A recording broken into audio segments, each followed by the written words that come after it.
सभी को जय श्री श्याम, जय श्री कृष्ण। कैसे हैं आप सब? आज ऐसे कि एकादशी है, तो मैं आप लोग के सामने एकादशी की कथा लेके आ गई हूँ।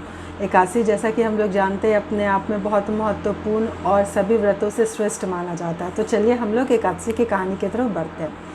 तो महाराज युधिष्ठिर ने श्री कृष्ण से कहा, हे श्री कृष्ण, वैशाख मास के शुक्ल पक्ष में जो एकादशी आती है उसका क्या नाम है, अर्थात वो हम उसकी विधि बताइए और ये व्रत कैसे किया जाता है वो बताइए।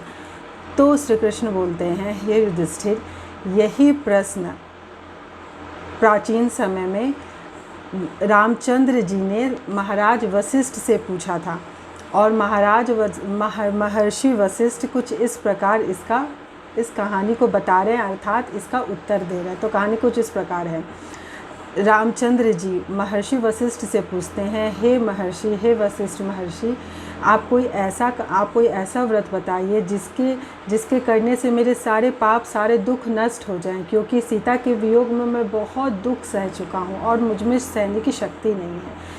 तो महर्षि वशिष्ठ जी बोलते हैं कि आपने बहुत ही सुंदर प्रश्न किया है। ये प्रश्न ऐसा है कि आगे जाके प्रशंसनीय बनेगा और आपके नाम मात्र से ही ये एकादशी, आपके नाम मात्र से ही ये शुद्ध हो जाता है, ये आत्मा शुद्ध हो जाती है। तो महर्षि वशिष्ठ जी कहते हैं कि वैशाख मास में के शुक्ल पक्ष की जो एकादशी आती है उसका नाम मोहिनी एकादशी है, अर्थात इसके नाम से ही पता चलता है कि ये मोह माया को हर लेने वाली एकादशी है। ये एकादशी करने से हमारी बुद्धि बढ़ती है, अर्थात हमारा सौंदर्य बढ़ता है, हमारे अंदर एक अलग सी चेतना आ जाती है। ये एकादशी सारे पापों, सारे दुखों को अंत कर देती है। तो कहानी कुछ इस प्रकार है कि सरस्वती नदी में एक भद्रावती नगर था। तो उसमें एक राजा था, राजा राज्य करता था जिसका नाम धृतमान था।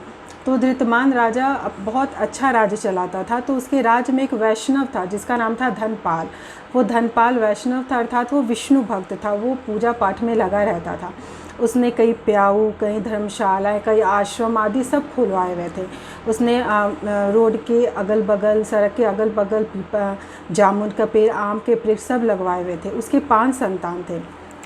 तो उसका जो पहला संतान था वो बहुत बुरा इंसान था, मदिरा पान करता था, अन्य स्त्रियों के साथ रहता था, वो जुआ खेलता था, गुंडों के साथ रहता था, अर्थात जितनी भी बुरी चीज़ें हो सकती हैं वो सब उसके अंदर थी। तो ये सब जब उसके पिताजी को ज्ञात हुआ ये चीज़, उस वैष्णव को, धनपाल को, तो उसने उसको उस घर से निकाल दिया। अब घर से तो वो निकल गया, लेकिन वो आभूषण वगैरह बेच के अपना दिनचर्या निकालने लगा। लेकिन वो कब तक रहता? धन समाप्त होने के कारण जो स्त्री के साथ वो रहता था, जिन गुंडों वगैरह के साथ वो रहता था, उसने भी उसे छोड़ दिया।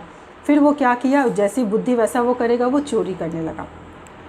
चोरी करके कई बार उसको उस राज्य के सिपाही ने पकड़ लिया, लेकिन उस वैष्णव की इतनी अच्छी प्रतिष्ठा थी वहाँ पे कि वो सिपाही उसे छोड़ देते। लेकिन आखिर वो कब तक छोड़ते? उसने उसको बंदीगृह में ले लिया। राजा ने उसे बहुत दुख दिए, बहुत सताया। तो फिर क्या किया, उसे उस नगर से ही निकाल दिया। नगर से निकल जाने के बाद क्या करता, खाने पीने के लिए जंगल में चला गया। जंगल में जाने के बाद वहाँ पे वो पक्षियों को, जानवरों को कच्चा ही मांस उसका खा जाता था। वो बहेलिया बन गया था, शिकार करता था।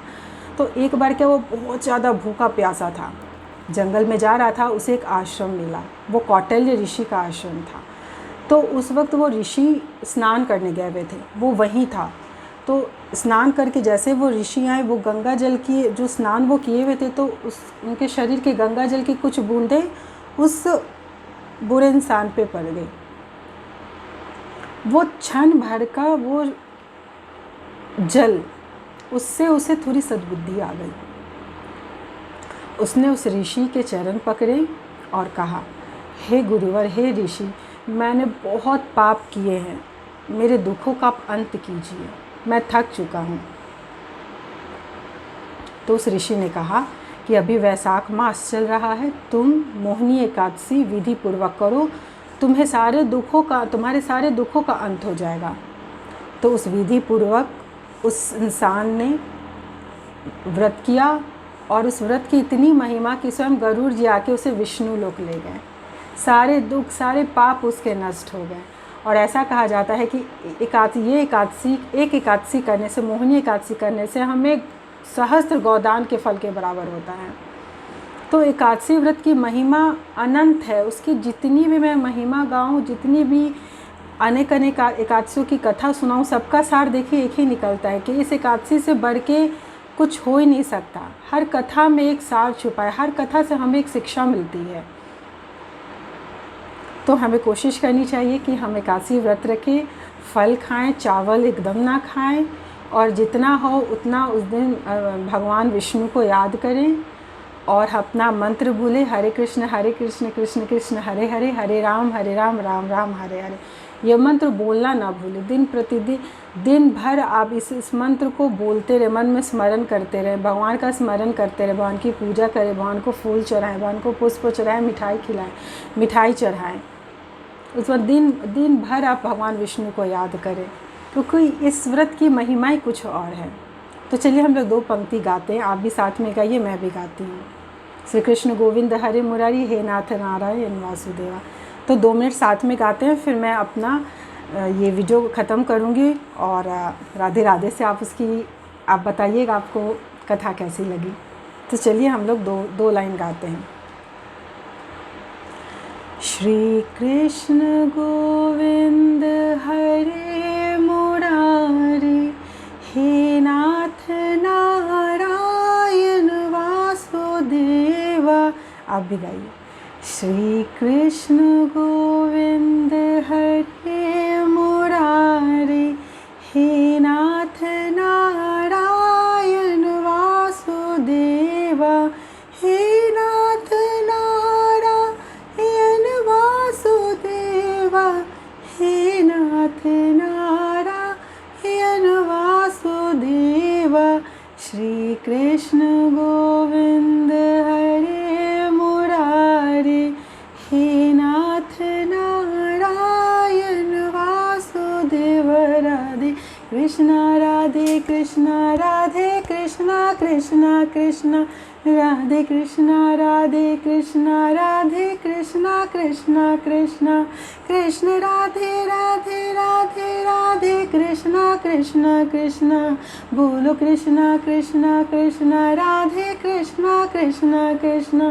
बोलो कृष्णा कृष्णा कृष्णा राधे कृष्णा कृष्णा कृष्णा।